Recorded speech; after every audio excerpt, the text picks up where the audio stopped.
If you want to find the recently deleted photos on the iPhone 17, 17 Pro and the 17 Pro Max, so here's how you can do that. First of all, just open the Photos app on your iPhone, then tap on the Collections section.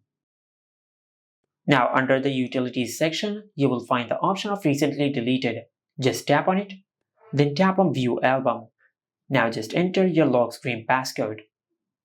Now after you do that, you will find all the photos and the pictures which you have deleted recently.